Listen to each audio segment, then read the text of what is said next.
चौधरी साहब, अगर उस्मान डार घंटा घर में आके कामयाब नौजवान प्रोग्राम करते हैं तो मेरी आपको ऑनर तजवीज़ है, आप इनका हाथ बटाइएगा और कहिएगा कि 1000 छोड़ 2000 नौजवानों को तो मैं सपोर्ट करूंगा, मदद करूंगा तुम्हारी। इस मामले में इनका हाथ जरूर बटाइएगा, मैं आपको शाबाश दूंगा। जवाब तो सुन ले तलाल चौधरी साहब। मलिक साहब देखें, ये 1 मिनट डार साहब जरा बात सुन लेना। सबसे पहले इतना कामयाब हुकूमत है कि फैसलाबाद में 7 पीटीआई के एमएनए हैं, 5 हमारे साथ राब्ते में हैं।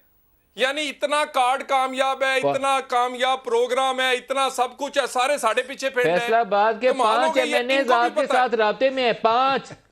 और सर जी की कर रहे हो पे फरूक बीबी हो तो एमएनए की कर रहे हो सर। 7 में से 5 का 2 कटे हैं, वो भी दस दांगा तानू, 2 केरे नहीं जेड़े निकाले ने वो दस दो सर। नहीं देखें, गुजारिश ये है, ये बातें देखें ना, ये बातें टीवी पर बैठ के करते हैं। इनकी हालत ये है कि हमारी जो पीटीआई के साथ है उनका दो का बता दीजिए। सुन लो ना मेरी भाई, सुन लो, मैं तो भी फैसलाबाद पे हूं, पूरे पंजाब में तो मैं आया नहीं मलिक साहब। नहीं बात आप जो है ना डार साहब, जब मैं अपनी कारकर्दगी हुकूमत की बता रहा हूं, पहले पूरी कारकर्दगी फैसलाबाद की में आप फैसलाबाद में कितने अभी तक कर्जे दिए थे तादाद बताइए। पाकिस्तानियों में नदीम मलिक के प्रोग्राम में क्लेम करूंगा, मैं स्टैंड करूंगा कि फैसलाबाद के नौजवानों को हमने कर्जे दिए, फैसलाबाद के नौजवानों को स्किल्स दी, फैसलाबाद के हर खानदान को हेल्थ कार्ड दिया। फैसलाबाद में वो लोग भी मौजूद हैं, थोड़ी सी शर्म आती होगी, जो घर लिया है।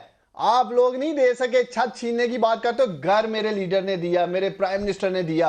कामयाब पाकिस्तान प्रोग्राम से 5 लाख तक फैसलाबाद में इंटरेस्ट फ्री कर्जे दे रहे हैं। और भाई मेरे इमरान खान के ये 5 फ्लाई प्रोग्राम पाकिस्तान का खामोश इनकलाब है, इसीलिए तो पब्लिक इनके साथ बाहर नहीं आती है। पॉलिटिकल पार्टी तो वहां में जाती है, मकसद कंफर्ट में बैठे हैं। मैंने तलाक को एक हमेशा कहा है, देखिए एक बात जाएंगे आने तक एक काम करेंगे, ये तादाद मालूम करके मुझे बताएंगे उस्मान डार साहब के कितने हजार नौजवानों को फैसलाबाद में इन्होंने कामयाब जवान प्रोग्राम के तहत कर्जे दिए, क्योंकि उनका हजारों को दिए हैं। तो वो खबर हम स्क्रीन पे चलाएंगे और फिर तलाल साहब से जवाब लेंगे।